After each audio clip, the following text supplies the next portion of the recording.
ದಾವಣಗೆರೆಯಲ್ಲಿ ಎಸ್ಒಜಿ ಕಾಲೋನಿಯಲ್ಲಿ ನಿರಾಶ್ರಿತರಿಗೆ ನಿವೇಶನವನ್ನ ಕೊಡುವಂತೆ ರಿಪಬ್ಲಿಕ್ ಕನ್ನಡ ನಿರಾಶ್ರಿತರ ಪರವಾಗಿ ಧ್ವನಿಯನ್ನ ಎತ್ತಿತ್ತು. ಇದೀಗ ರಿಪಬ್ಲಿಕ್ ಕನ್ನಡದ ವರದಿ ಬಳಿಕ ಎಚ್ಚೆತ್ತುಕೊಂಡಿರತಕ್ಕಂತಹ ಅಧಿಕಾರಿಗಳು ನಿವಾಸಿಗಳಿಗೆ ಪರ್ಯಾಯವಾಗಿರತಕ್ಕಂತಹ ವ್ಯವಸ್ಥೆಯನ್ನ ಮಾಡಲು ಮುಂದಾಗಿದ್ದಾರೆ. ಆ ಕುರಿತ ಒಂದು ವರದಿ ನಿಮ್ಮ ಮುಂದೆ.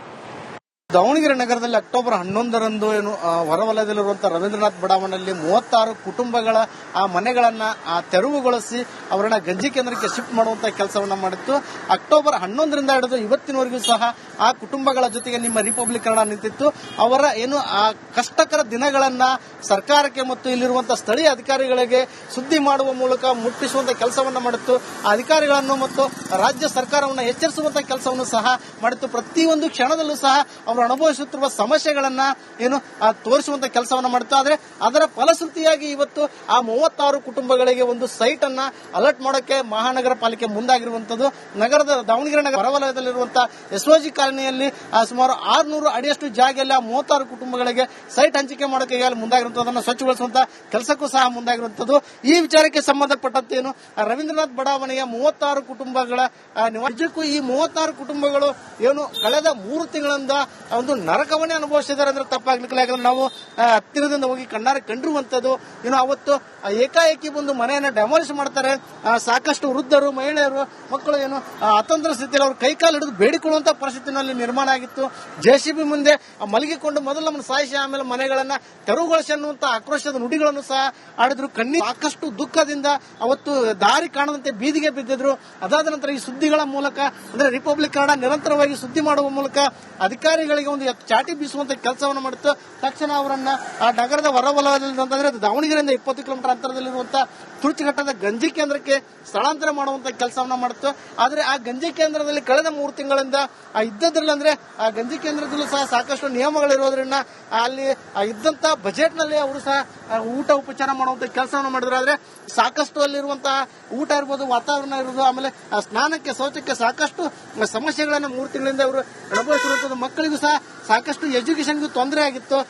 ಸಂಬಂಧಿಕರ ಮನೆಯಲ್ಲಿಟ್ಟು ಮಕ್ಕಳಿಗೆ ಒಂದು ಶಾಲೆ ಕಲಿಸುವಂತಹ ಕೆಲಸವನ್ನು ಸಹ ಸಾಕಷ್ಟು 3 ತಿಂಗಳಿಂದ ಕಷ್ಟಪಟ್ಟು ಮಾಡಿದ್ದಾರೆ. ನಮ್ಮ ಜೀವನ ಇಲ್ಲಿಗೆ ಮುಗಿತು ಅನ್ನುವಂತ ಮಟ್ಟಕ್ಕೆ ಏನು ಇವರ ಒಂದು ಮನಸ್ಥಿತಿ ರೂಪುಗೊಂಡಿತ್ತು. ಸಾಕಷ್ಟು ಆತಂಕದಲ್ಲಿದ್ರು.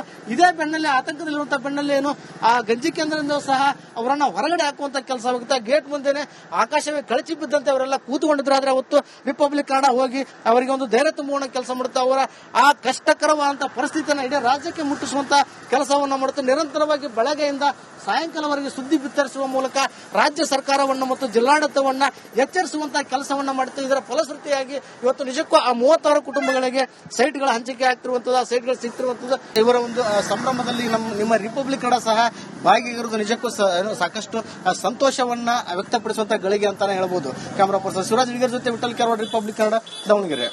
ಇದಾಗಿತ್ತು ಇವತ್ತಿನ ರಿಪೋರ್ಟರ್ ಬುಲೆಟಿನ್. ನೋಡ್ತಾ ಇರಿ ರಿಪಬ್ಲಿಕ್ ಕನ್ನಡ, ಇದು ನಿಮ್ಮ ಧ್ವನಿ. ದಾವಣಗೆರೆಯಲ್ಲಿ ಎಸ್ಒಜಿ ಕಾಲೋನಿಯಲ್ಲಿ ನಿರಾಶ್ರಿತರಿಗೆ ನಿವೇಶನವನ್ನ ಕೊಡುವಂತೆ ರಿಪಬ್ಲಿಕ್ ಕನ್ನಡ ನಿರಾಶ್ರಿತರ ಪರವಾಗಿ ಧ್ವನಿಯನ್ನ ಎತ್ತಿತ್ತು. ಇದೀಗ ರಿಪಬ್ಲಿಕ್ ಕನ್ನಡದ ವರದಿ ಬಳಿಕ ಎಚ್ಚೆತ್ತುಕೊಂಡಿರತಕ್ಕಂತಹ ಅಧಿಕಾರಿಗಳು ನಿವಾಸಿಗಳಿಗೆ ಪರ್ಯಾಯವಾಗಿರತಕ್ಕಂತಹ ವ್ಯವಸ್ಥೆಯನ್ನ ಮಾಡಲು ಮುಂದಾಗಿದ್ದಾರೆ. ಆ ಕುರಿತ ಒಂದು ವರದಿ ನಿಮ್ಮ ಮುಂದೆ. ದಾವಣಗೆರೆ ನಗರದಲ್ಲಿ ಅಕ್ಟೋಬರ್ 11ರಂದು ಹೊರವಲಯದಲ್ಲಿರುವಂತಹ ರವೀಂದ್ರನಾಥ್ ಬಡಾವಣೆಯಲ್ಲಿ 36 ಕುಟುಂಬಗಳ ಆ ಮನೆಗಳನ್ನ ತೆರವುಗೊಳಿಸಿ ಅವರನ್ನ ಗಂಜಿ ಕೇಂದ್ರಕ್ಕೆ ಶಿಫ್ಟ್ ಮಾಡುವಂತಹ ಕೆಲಸವನ್ನ ಮಾಡಿತ್ತು. ಅಕ್ಟೋಬರ್ 11ರಿಂದ ಹಿಡಿದು ಇವತ್ತಿನವರೆಗೂ ಸಹ ಆ ಕುಟುಂಬಗಳ ಜೊತೆಗೆ ನಿಮ್ಮ ರಿಪಬ್ಲಿಕ್ ಕನ್ನಡ ನಿಂತಿತ್ತು. ಅವರ ಏನು ಆ ಕಷ್ಟಕರ ದಿನಗಳನ್ನ ಸರ್ಕಾರಕ್ಕೆ ಮತ್ತು ಇಲ್ಲಿರುವಂತಹ ಸ್ಥಳೀಯ ಅಧಿಕಾರಿಗಳಿಗೆ ಸುದ್ದಿ ಮಾಡುವ ಮೂಲಕ ಮುಟ್ಟಿಸುವಂತ ಕೆಲಸವನ್ನ ಮಾಡಿತ್ತು. ಆ ಅಧಿಕಾರಿಗಳನ್ನು ಮತ್ತು ರಾಜ್ಯ ಸರ್ಕಾರವನ್ನು ಎಚ್ಚರಿಸುವಂತಹ ಕೆಲಸವನ್ನು ಸಹ ಮಾಡಿತ್ತು. ಪ್ರತಿಯೊಂದು ಕ್ಷಣದಲ್ಲೂ ಸಹ ಅನುಭವಿಸುತ್ತಿರುವ ಸಮಸ್ಯೆಗಳನ್ನ ಏನು ತೋರಿಸುವಂತ ಕೆಲಸವನ್ನ ಮಾಡುತ್ತಾ. ಆದ್ರೆ ಅದರ ಫಲಶ್ರುತಿಯಾಗಿ ಇವತ್ತು ಆ 36 ಕುಟುಂಬಗಳಿಗೆ ಒಂದು ಸೈಟ್ ಅನ್ನ ಅಲರ್ಟ್ ಮಾಡೋಕೆ ಮಹಾನಗರ ಪಾಲಿಕೆ ಮುಂದಾಗಿರುವಂತದ್ದು. ನಗರದ ದಾವಣಗೆರೆ ನಗರ ಹೊರವಲಯದಲ್ಲಿರುವಂತಹ ಎಸ್ಒಜಿ ಕಾಲೋನಿಯಲ್ಲಿ ಸುಮಾರು 600 ಅಡಿಯಷ್ಟು ಜಾಗೆಯಲ್ಲಿ ಆ 36 ಕುಟುಂಬಗಳಿಗೆ ಸೈಟ್ ಹಂಚಿಕೆ ಮಾಡೋಕೆ ಮುಂದಾಗಿರುವಂತದ್ದು. ಅದನ್ನು ಸ್ವಚ್ಛಗೊಳಿಸುವಂತ ಕೆಲಸಕ್ಕೂ ಸಹ ಮುಂದಾಗಿರುವಂತದ್ದು. ಈ ವಿಚಾರಕ್ಕೆ ಸಂಬಂಧಪಟ್ಟಂತೇನು ರವೀಂದ್ರನಾಥ್ ಬಡಾವಣೆಯ 36 ಕುಟುಂಬಗಳ ನಿಜಕ್ಕೂ ಈ 36 ಕುಟುಂಬಗಳು ಏನು ಕಳೆದ 3 ತಿಂಗಳಿಂದ ಒಂದು ನರಕವನ್ನೇ ಅನುಭವಿಸಿದ್ದಾರೆ ಅಂದ್ರೆ ತಪ್ಪಾಗ್ಲಿಕ್ಕಿಲ್ಲ. ಯಾಕಂದ್ರೆ ನಾವು ಹತ್ತಿರದಿಂದ ಹೋಗಿ ಕಣ್ಣಾರೆ ಕಂಡಿರುವಂತದ್ದು. ಅವತ್ತು ಏಕಾಏಕಿ ಬಂದು ಮನೆಯನ್ನ ಡೆಮಾಲಿಷ್ ಮಾಡ್ತಾರೆ. ಸಾಕಷ್ಟು ವೃದ್ಧರು, ಮಹಿಳೆಯರು, ಮಕ್ಕಳು ಅತಂತ್ರ ಸ್ಥಿತಿಯಲ್ಲಿ ಅವ್ರ ಕೈಕಾಲು ಹಿಡಿದು ಬೇಡಿಕೊಳ್ಳುವಂತ ಪರಿಸ್ಥಿತಿನಲ್ಲಿ ನಿರ್ಮಾಣ ಆಗಿತ್ತು. JCB ಮುಂದೆ ಮಲಗಿಕೊಂಡು ಮೊದಲು ನಮ್ಮನ್ನು ಸಾಯಿಸಿ ಆಮೇಲೆ ಮನೆಗಳನ್ನ ತೆರವುಗೊಳಿಸಿ ಅನ್ನುವಂತ ಆಕ್ರೋಶದ ನುಡಿಗಳನ್ನು ಸಹ ಆಡಿದ್ರು. ಸಾಕಷ್ಟು ದುಃಖದಿಂದ ಅವತ್ತು ದಾರಿ ಕಾಣದಂತೆ ಬೀದಿಗೆ ಬಿದ್ದಿದ್ರು. ಅದಾದ ನಂತರ ಈ ಸುದ್ದಿಗಳ ಮೂಲಕ ಅಂದ್ರೆ ರಿಪಬ್ಲಿಕ್ ಕನ್ನಡ ನಿರಂತರವಾಗಿ ಸುದ್ದಿ ಮಾಡುವ ಮೂಲಕ ಅಧಿಕಾರಿಗಳಿಗೆ ಒಂದು ಚಾಟಿ ಬೀಸುವಂತ ಕೆಲಸವನ್ನು ಮಾಡಿತ್ತು. ತಕ್ಷಣ ಅವರನ್ನ ಆ ನಗರದ ಹೊರವಲಯದಲ್ಲಿ ಅಂತಂದ್ರೆ ದಾವಣಗೆರೆಯಿಂದ 20 ಕಿಲೋಮೀಟರ್ ಅಂತರದಲ್ಲಿರುವಂತಹ ತುರ್ತಿಘಟ್ಟದ ಗಂಜಿ ಕೇಂದ್ರಕ್ಕೆ ಸ್ಥಳಾಂತರ ಮಾಡುವಂತ ಕೆಲಸವನ್ನ ಮಾಡಿತ್ತು. ಆದ್ರೆ ಆ ಗಂಜಿ ಕೇಂದ್ರದಲ್ಲಿ ಕಳೆದ 3 ತಿಂಗಳಿಂದ ಇದ್ದದ್ರಲ್ಲಿ ಅಂದ್ರೆ ಆ ಗಂಜಿ ಕೇಂದ್ರದಲ್ಲೂ ಸಹ ಸಾಕಷ್ಟು ನಿಯಮಗಳಿರೋದ್ರಿಂದ ಅಲ್ಲಿ ಇದ್ದಂತ ಬಜೆಟ್ ನಲ್ಲಿ ಅವರು ಸಹ ಊಟ ಉಪಚಾರ ಮಾಡುವಂತ ಕೆಲಸವನ್ನು ಮಾಡಿದ್ರು. ಆದ್ರೆ ಸಾಕಷ್ಟು ಅಲ್ಲಿರುವಂತಹ ಊಟ ಇರ್ಬೋದು, ವಾತಾವರಣ ಇರ್ಬೋದು, ಆಮೇಲೆ ಸ್ನಾನಕ್ಕೆ, ಶೌಚಕ್ಕೆ ಸಾಕಷ್ಟು ಸಮಸ್ಯೆಗಳನ್ನ 3 ತಿಂಗಳಿಂದ ಅವರು ಅನುಭವಿಸಿರುವಂತದ್ದು. ಮಕ್ಕಳಿಗೂ ಸಹ ಸಾಕಷ್ಟು ಎಜುಕೇಶನ್ ತೊಂದರೆ ಆಗಿತ್ತು. ಸಂಬಂಧಿಕರ ಮನೆಯಲ್ಲಿಟ್ಟು ಮಕ್ಕಳಿಗೆ ಒಂದು ಶಾಲೆ ಕಲಿಸುವಂತಹ ಕೆಲಸವನ್ನು ಸಹ ಸಾಕಷ್ಟು 3 ತಿಂಗಳಿಂದ ಕಷ್ಟಪಟ್ಟು ಮಾಡಿದ್ದಾರೆ. ನಮ್ಮ ಜೀವನ ಇಲ್ಲಿಗೆ ಮುಗಿತು ಅನ್ನುವಂತ ಮಟ್ಟಕ್ಕೆ ಇವರ ಒಂದು ಮನಸ್ಥಿತಿ ರೂಪುಗೊಂಡಿತ್ತು. ಸಾಕಷ್ಟು ಆತಂಕದಲ್ಲಿದ್ರು. ಇದೇ ಆತಂಕದಲ್ಲಿರುವಂತಹ ಬೆನ್ನಲ್ಲಿ ಆ ಗಂಜಿ ಕೇಂದ್ರದಿಂದ ಸಹ ಅವರನ್ನ ಹೊರಗಡೆ ಹಾಕುವಂತ ಕೆಲಸ ಆಗುತ್ತೆ. ಗೇಟ್ ಮುಂದೆನೆ ಆಕಾಶವೇ ಕಳಚಿ ಬಿದ್ದಂತೆ ಅವರೆಲ್ಲ ಕೂತುಕೊಂಡಿದ್ರು. ಆದ್ರೆ ಅವತ್ತು ರಿಪಬ್ಲಿಕ್ ಕನ್ನಡ ಹೋಗಿ ಅವರಿಗೆ ಒಂದು ಧೈರ್ಯ ತುಂಬುವ ಕೆಲಸ ಮಾಡುತ್ತೆ. ಅವರ ಆ ಕಷ್ಟಕರವಾದಂತಹ ಪರಿಸ್ಥಿತಿಯನ್ನು ಇಡೀ ರಾಜ್ಯಕ್ಕೆ ಮುಟ್ಟಿಸುವಂತ ಕೆಲಸವನ್ನು ಮಾಡುತ್ತೆ. ನಿರಂತರವಾಗಿ ಬೆಳಗ್ಗೆಯಿಂದ ಸಾಯಂಕಾಲವರೆಗೆ ಸುದ್ದಿ ಬಿತ್ತರಿಸುವ ಮೂಲಕ ರಾಜ್ಯ ಸರ್ಕಾರವನ್ನು ಮತ್ತು ಜಿಲ್ಲಾಡಳಿತವನ್ನ ಎಚ್ಚರಿಸುವಂತಹ ಕೆಲಸವನ್ನ ಮಾಡುತ್ತೆ. ಇದರ ಫಲಶ್ರುತಿಯಾಗಿ ಇವತ್ತು ನಿಜಕ್ಕೂ ಆ 36 ಕುಟುಂಬಗಳಿಗೆ ಸೈಟ್ಗಳ ಹಂಚಿಕೆ ಆಗ್ತಿರುವಂತದ್ದು, ಆ ಸೈಟ್ಗಳು ಸಿಗ್ತಿರುವಂತದ್ದು. ಇವರ ಒಂದು ಸಂಭ್ರಮದಲ್ಲಿ ನಿಮ್ಮ ರಿಪಬ್ಲಿಕ್ ಕನ್ನಡ ಸಹ ಭಾಗಿಯಾಗಿರುವುದು ನಿಜಕ್ಕೂ ಸಾಕಷ್ಟು ಸಂತೋಷವನ್ನ ವ್ಯಕ್ತಪಡಿಸುವಂತ ಗಳಿಗೆ ಅಂತಾನೆ ಹೇಳ್ಬೋದು. ಕ್ಯಾಮರಾ ಪರ್ಸನ್ ಸುರಾಜ್ ವಿಗರ್ ಜೊತೆ ವಿಠಲ್ ಕೆರವಾಡ್, ರಿಪಬ್ಲಿಕ್ ಕನ್ನಡ, ದಾವಣಗೆರೆ. ಇದಾಗಿತ್ತು ಇವತ್ತಿನ ರಿಪೋರ್ಟರ್ ಬುಲೆಟಿನ್. ನೋಡ್ತಾ ಇರಿ ರಿಪಬ್ಲಿಕ್ ಕನ್ನಡ, ಇದು ನಿಮ್ಮ ಧ್ವನಿ.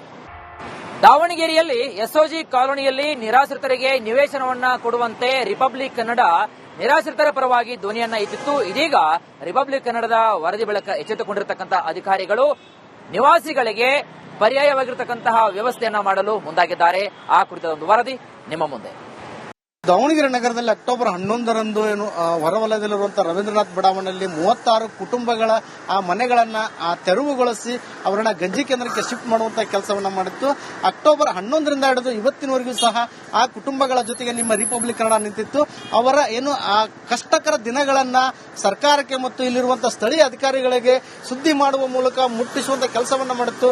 ಆ ಅಧಿಕಾರಿಗಳನ್ನು ಮತ್ತು ರಾಜ್ಯ ಸರ್ಕಾರವನ್ನು ಎಚ್ಚರಿಸುವಂತಹ ಕೆಲಸವನ್ನು ಸಹ ಮಾಡಿತ್ತು. ಪ್ರತಿಯೊಂದು ಕ್ಷಣದಲ್ಲೂ ಸಹ ಅವರು ಅನುಭವಿಸುತ್ತಿರುವ ಸಮಸ್ಯೆಗಳನ್ನ ತೋರಿಸುವಂತ ಕೆಲಸವನ್ನ ಮಾಡುತ್ತಾ. ಆದ್ರೆ ಅದರ ಫಲಶ್ರುತಿಯಾಗಿ ಇವತ್ತು ಆ 36 ಕುಟುಂಬಗಳಿಗೆ ಒಂದು ಸೈಟ್ ಅನ್ನ ಅಲರ್ಟ್ ಮಾಡೋಕೆ ಮಹಾನಗರ ಪಾಲಿಕೆ ಮುಂದಾಗಿರುವಂತದ್ದು. ನಗರದ ದಾವಣಗೆರೆ ನಗರ ಹೊರವಲಯದಲ್ಲಿರುವಂತಹ SOG ಕಾಲೋನಿಯಲ್ಲಿ ಸುಮಾರು 600 ಅಡಿಯಷ್ಟು ಜಾಗದಲ್ಲಿ ಆ 36 ಕುಟುಂಬಗಳಿಗೆ ಸೈಟ್ ಹಂಚಿಕೆ ಮಾಡೋಕೆ ಈಗಾಗಲೇ ಮುಂದಾಗಿರುವಂತದ್ದು. ಅದನ್ನು ಸ್ವಚ್ಛಗೊಳಿಸುವಂತ ಕೆಲಸಕ್ಕೂ ಸಹ ಮುಂದಾಗಿರುವಂತದ್ದು. ಈ ವಿಚಾರಕ್ಕೆ ಸಂಬಂಧಪಟ್ಟಂತೆ ರವೀಂದ್ರನಾಥ್ ಬಡಾವಣೆಯ 36 ಕುಟುಂಬಗಳ ನಿಜಕ್ಕೂ ಈ 36 ಕುಟುಂಬಗಳು ಕಳೆದ 3 ತಿಂಗಳಿಂದ ಒಂದು ನರಕವನ್ನೇ ಅನುಭವಿಸಿದ್ದಾರೆ ಅಂದ್ರೆ ತಪ್ಪಾಗ್ಲಿಕ್ಕಿಲ್ಲ. ಯಾಕಂದ್ರೆ ನಾವು ಹತ್ತಿರದಿಂದ ಹೋಗಿ ಕಣ್ಣಾರೆ ಕಂಡಿರುವಂತದ್ದು. ಅವತ್ತು ಏಕಾಏಕಿ ಬಂದು ಮನೆಯನ್ನ ಡೆಮಾಲಿಷ್ ಮಾಡ್ತಾರೆ. ಸಾಕಷ್ಟು